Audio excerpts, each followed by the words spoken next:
The diplomatic reception was supposed to be a neutral affair, a carefully choreographed social event meant to smooth over tensions between the Terran Union and the Solarian Dominion. A lavish affair, the reception hall on Station Arcturus sparkled with glass walls that offered an uninterrupted view of the stars beyond. On paper, this was a step toward peace, but Elias Ryder knew better. These events were more about appearances than solutions. Dressed in the stiff, dark uniform of the Union fleet, Elias leaned against the wall near the entrance, watching the scene unfold like a bored spectator at a play. Diplomats from both sides exchanged polite nods and tight smiles, weaving through groups of military attachés and political operatives. The Solarians, with their tall frames and smooth, luminescent skin, looked both alien and impossibly regal. Meanwhile, human officials worked hard to look composed, their discomfort thinly veiled behind wine glasses and rehearsed small talk. Elias sighed, swirling the untouched drink in his hand. The peace talks had gone nowhere for days. Empty words tossed back and forth, each side more interested in blaming the other than finding common ground. He was only here as a military observer, though his real job was to gauge the Dominion's intentions. In his gut, Elias felt certain the Solarians were preparing for war. This reception was nothing more than a pretty curtain draped over a powder keg. He adjusted his collar, wishing he could disappear into the stars beyond the glass walls. That's when he saw her. She stood near the far end of the hall, holding a glass of something bright blue. Lyrian Vira. Even among the other Solarians, she stood out, graceful and elegant, with a subtle presence that drew attention without demanding it. Her luminescent white hair framed a face marked by quiet wisdom, her lavender skin shimmering softly under the dim lights. Her silver diplomatic robe fell in smooth folds, mirroring her composed expression. Elias had seen her during the negotiations, always calm and precise, her voice measured with the perfect balance of logic and courtesy. Yet now, standing alone and gazing absently into her glass, she seemed human, or at least something close to it, someone trying to escape the weight of diplomacy. Just like him, he wasn't supposed to interact with her outside official settings. Military regulations were clear about that, but something about the way she stood, isolated despite the crowd, pulled at him. Against his better judgment, Elias set his glass down and made his way across the room. As he approached, Lyrian noticed him. Her silver blue eyes flicked to him briefly, guarded, polite, but there was a flicker of curiosity too. She did not move away, nor did she greet him, waiting instead to see what he intended to do. "Enjoying the party?" Elias asked, flashing her a lopsided grin. Lyrian tilted her head slightly. "That depends. Are you asking as a diplomat, or as a man bored out of his mind?" Elias chuckled, surprised by the wit in her response. Maybe a little of both, but mostly the second. Lyrian's lips curved, just the hint of a smile. "Then I suppose we are in agreement. The reception is tedious." Elias leaned lightly against a nearby column, grateful she hadn't dismissed him outright. "If you ask me, this whole negotiation is pointless. They could have saved a lot of time if both sides just admitted they don't trust each other." Her smile faded,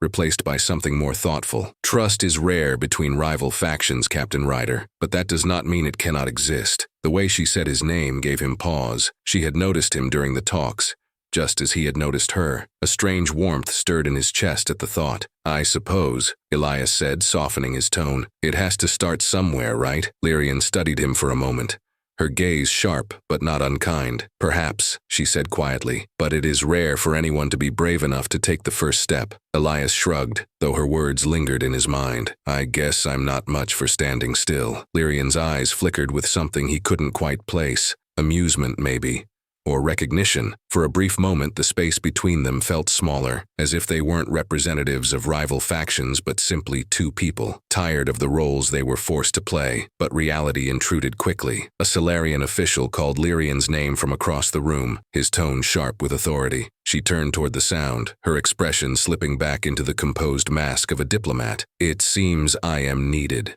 she said, her voice cool once more. "Thank you for the conversation, Captain Ryder." Elias offered her a slight bow, more playful than formal. "Any time, Ambassador Vira." As she walked away, Elias felt a strange sense of loss. It had been a brief encounter, nothing more than idle conversation, but it left him feeling lighter, as though a tiny crack had opened in the walls separating their two worlds. He watched her slip back into the crowd, and for the first time since the talks began, he found himself wanting something more than just a peaceful outcome. Later that night, Elias found himself wandering the quieter sections of the station, far from the crowded halls and observation decks. The diplomatic reception had ended, and most of the delegates had retired to their quarters. He told himself he was just looking for some peace and quiet, but deep down, he knew that wasn't the whole truth. And then, in a dim, unmarked corridor, he saw her again. Lyrian stood at the edge of an observation deck, gazing out into the sea of stars. She hadn't noticed him yet, lost in her thoughts. For a moment Elias hesitated,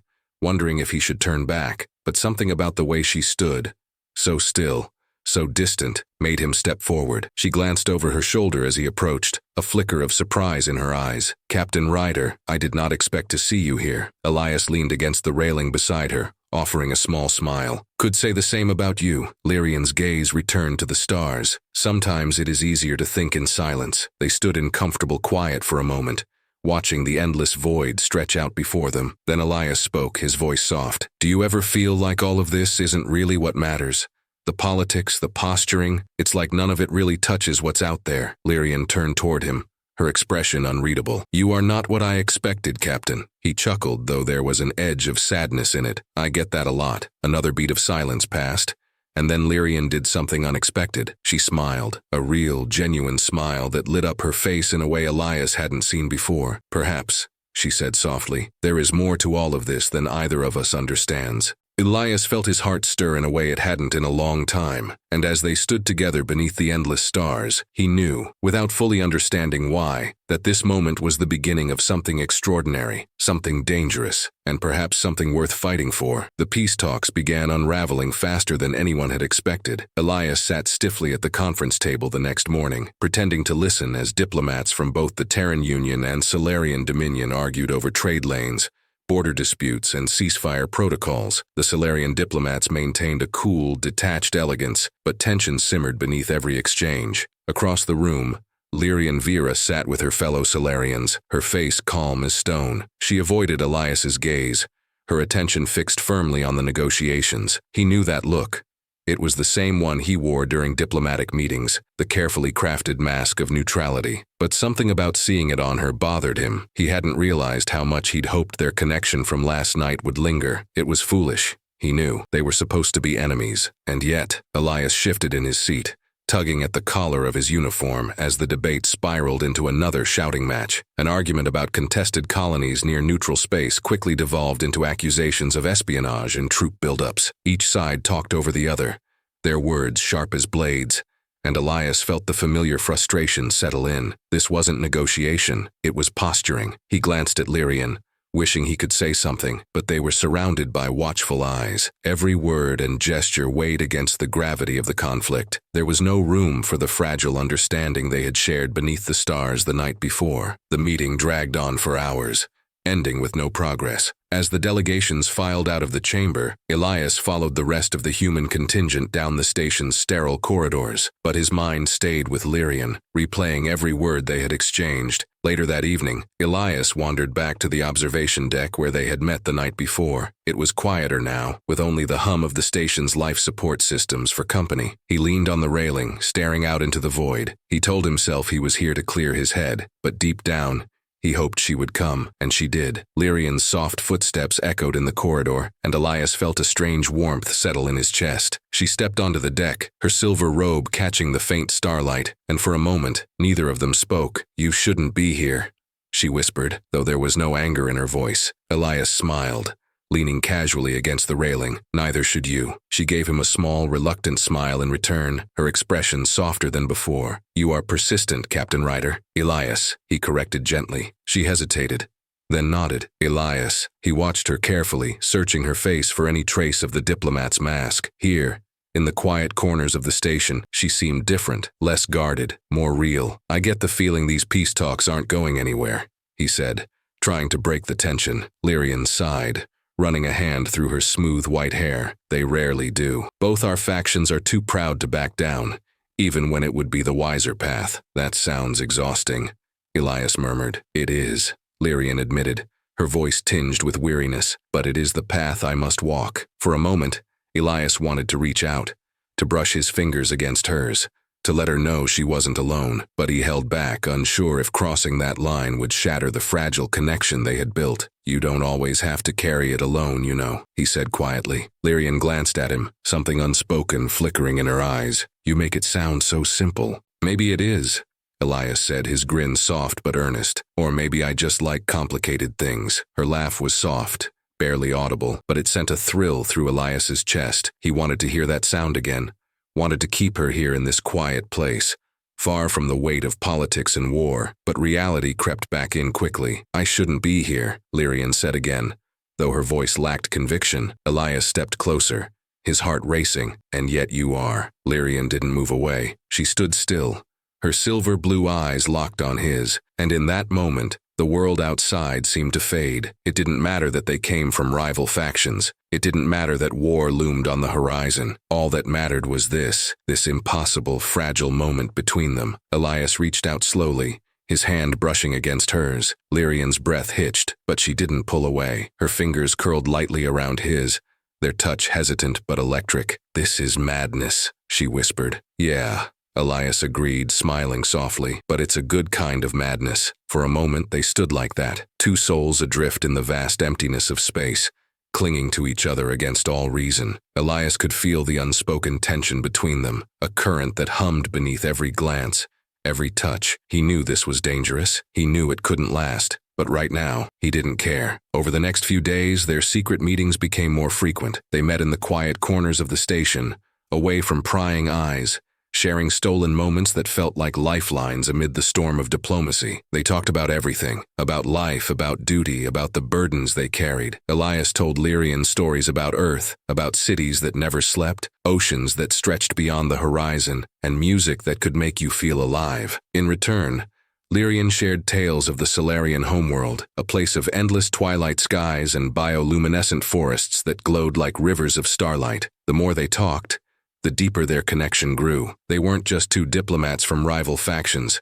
They were two people, lost in the chaos of the galaxy, finding solace in each other. But the more time they spent together, the more dangerous their bond became. Whispers began to circulate through the diplomatic circles, rumors of unusual behavior, of suspicious meetings between officials from opposing sides. Elias knew they were playing with fire. If anyone discovered the truth about their relationship, it would ruin them both. The Terran Union wouldn't tolerate one of their officers fraternizing with the enemy, and the Solarian Dominion would consider it treason. And yet, Elias couldn't stay away. One night, as they lay together beneath the dim light of the observation deck, Lyrian turned to him, her voice barely above a whisper. "This can't last, Elias." He reached out, brushing a strand of silver hair from her face. "I know, but I don't want it to end," she admitted, her voice trembling with emotion. Elias pulled her closer, pressing his forehead against hers. "Then we won't let it." It was a foolish promise, one he knew he couldn't keep, but in that moment, it was enough. Their fragile peace was shattered 2 days later. The negotiations collapsed completely, and both factions accused each other of sabotage. The station buzzed with tension as fleets were mobilized,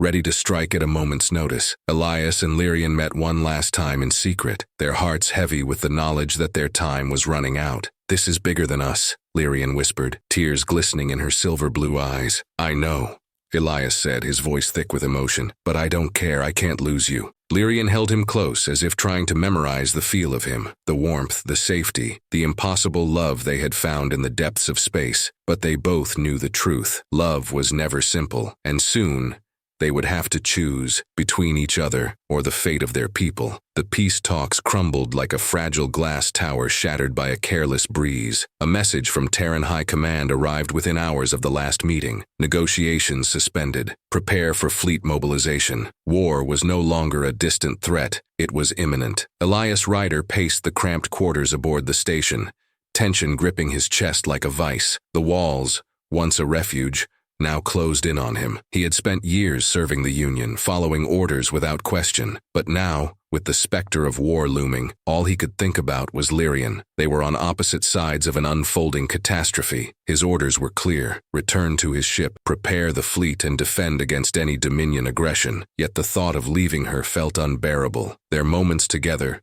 stolen, fragile, dangerous, had grown into something real, something worth fighting for. But what could love mean when the galaxy was set to tear itself apart? His calm buzzed at his belt, dragging him back to the cold reality of duty. He tapped it reluctantly. Admiral Kessler's face filled the screen, gray and stern. "Ryder, we're pulling out of the station in 12 hours.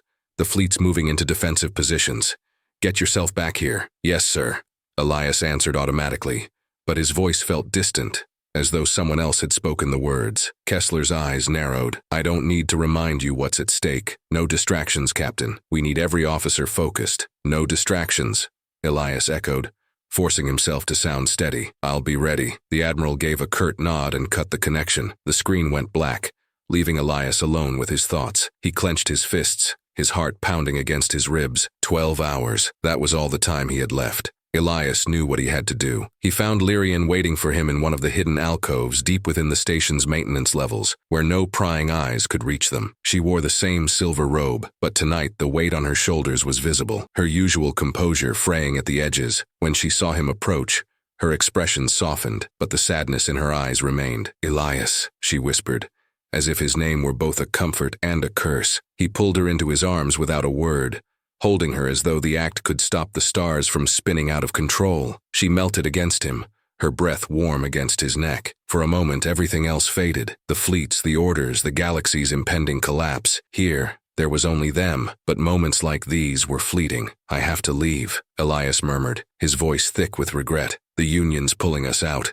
The fleet's preparing for war." Lyrian closed her eyes, her hand resting lightly against his chest. "I know. My people are doing the same." They stood in silence, the truth hanging between them like a sword suspended by a thread. They were soldiers in a conflict larger than either of them, bound by duty to opposing sides. And yet, in this quiet space between battles, they had found something neither of them expected, something worth holding on to, even when the galaxy demanded they let go. "I don't want to lose you," Elias admitted, his voice barely audible. "But I don't know how to stop this." Lyrian looked up at him, her silver blue eyes filled with sorrow. "There may be a way," she said slowly, as though the words pained her to speak, "but it comes with a price." Elias frowned, brushing a strand of white hair from her face. "What do you mean?" Lyrian hesitated, her gaze flickering with uncertainty. "I have access to intelligence, plans showing the Dominion's fleet movements and strategies. If the Union had this information, they could counter our forces, maybe even force both sides to stand down." His heart stuttered in his chest. "You're serious?" She nodded, the weight of the decision etched in every line of her face. "But if I give you that information,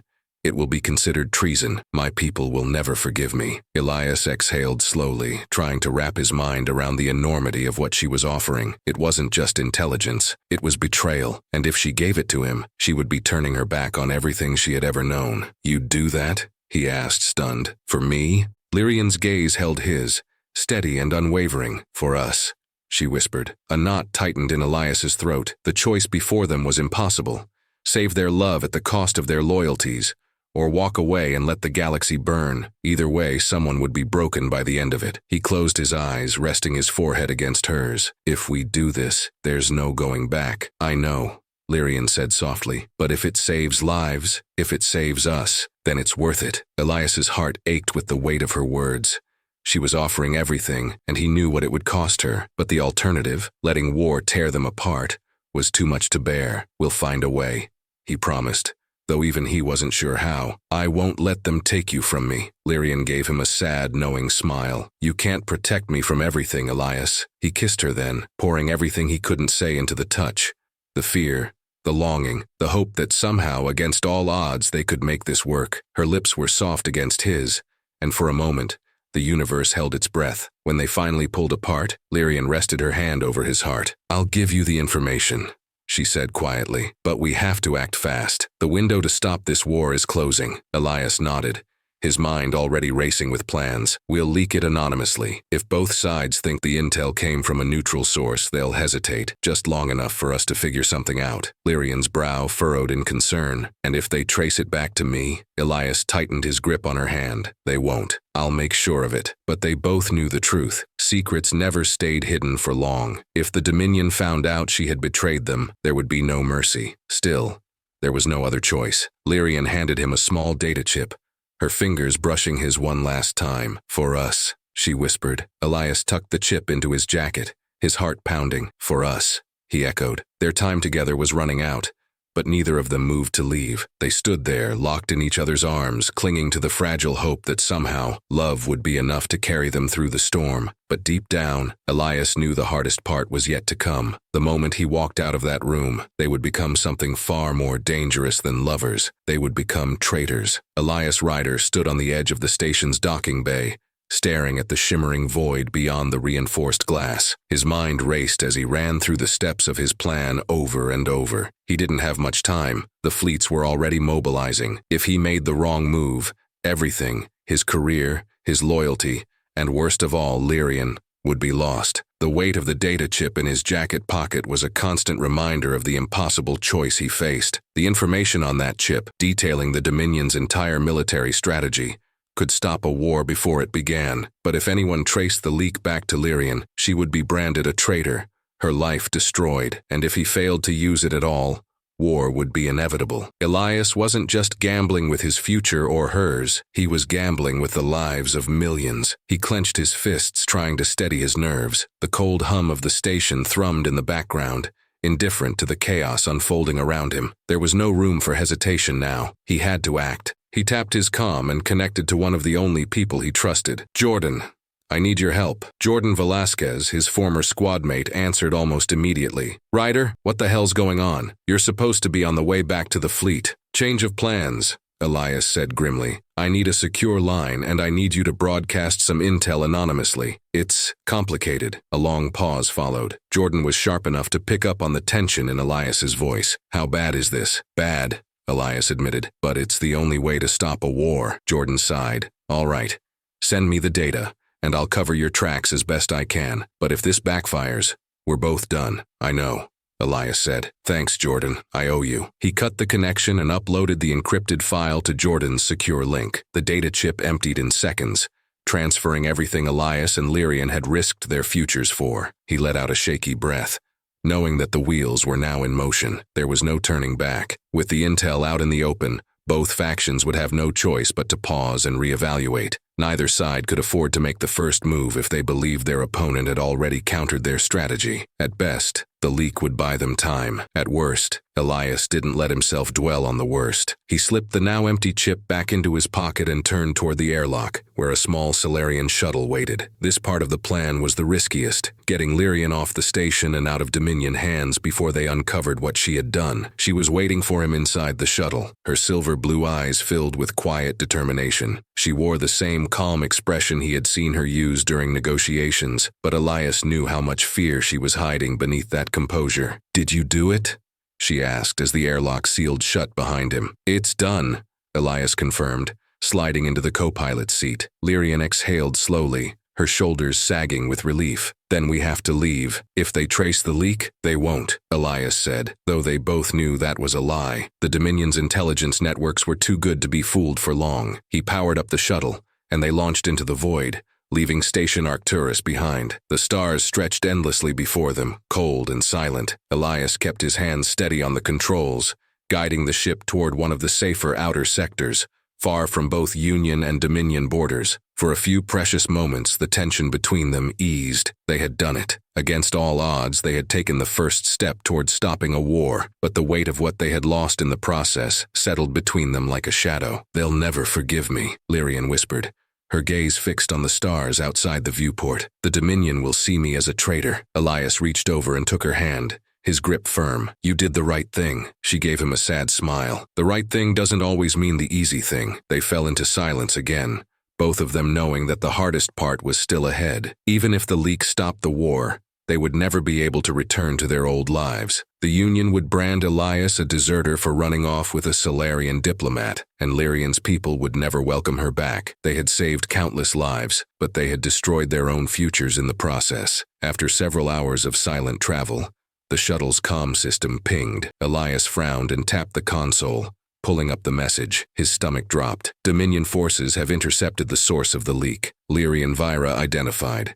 Capture ordered." Elias swore under his breath, panic rising in his chest. They had been too slow. The Dominion knew Lyrian had betrayed them, and they were coming for her. "They found us," he said grimly. We need to change course now. Lyrian's expression remained calm, but he saw the flicker of fear in her eyes. They'll catch us eventually. There's nowhere we can run where they won't find me. Elias clenched his jaw, his mind racing. There had to be a way out of this. He refused to believe that everything they had fought for, everything they had risked, would end like this. Then we don't run, he said suddenly, a reckless plan forming in his mind. Lyrian frowned. What do you mean? We intercept the Dominion transport coming after you, Elias explained. We disable it, take their comms, and make it look like you were captured. If we're careful, we can buy enough time to disappear.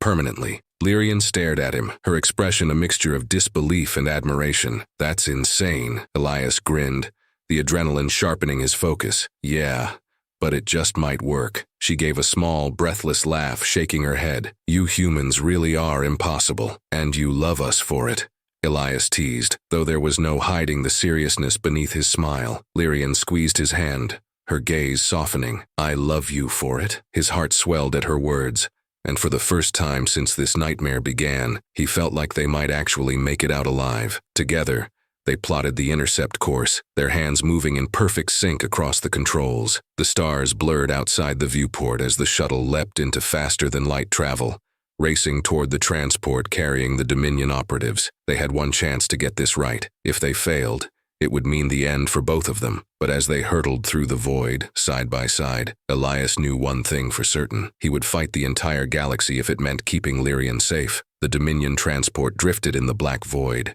unaware of the small Solarian shuttle trailing in its wake. Its sleek hull gleamed under the distant starlight, and the insignia of the Dominion glimmered faintly along the side, a reminder of the power Elias and Lyrian were about to defy. Inside their stolen shuttle, Elias tightened his grip on the controls. Beside him, Lyrian monitored the readings with a cool efficiency that belied the tension humming between them. The plan they had cobbled together was reckless, a desperate gamble with no guarantee of success, but it was the only way. You ready?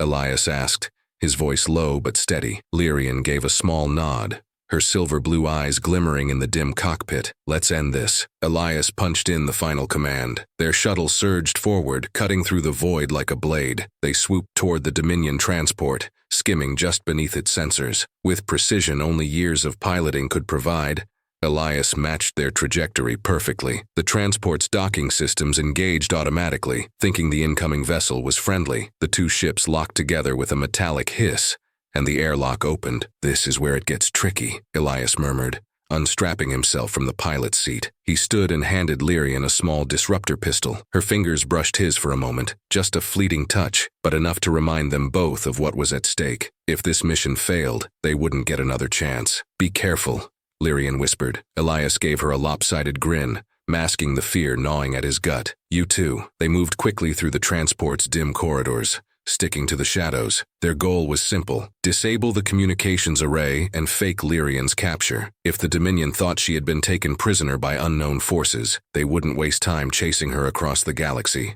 But the transport's crew was more alert than they'd expected. As they rounded a corner, two Solarian soldiers appeared, tall and armored, their weapons gleaming in the low light. Elias didn't hesitate. He lunged forward, knocking the first soldier off balance with a swift punch. The second raised his weapon, but Lyrian was faster. Her disruptor hummed, and the soldier crumpled to the ground, unconscious. Nice shot, Elias muttered, catching his breath. Lyrian gave him a wry smile. I don't miss. They dragged the soldiers into a nearby storage bay, securing them with magnetic cuffs. There was no time to celebrate. The longer they stayed, the more likely they were to be discovered. They sprinted toward the comms array, their boots barely making a sound on the metal floor. Lyrian worked quickly, her fingers flying over the control panel as she uploaded the falsified capture logs they had prepared. Almost there, she whispered, her voice tense. Elias stood guard by the door, listening for any sign of movement. His heart pounded in his chest, each second stretching longer than the last. If they could just finish this without— The sound of footsteps echoed down the corridor. Lyrian! Elias hissed.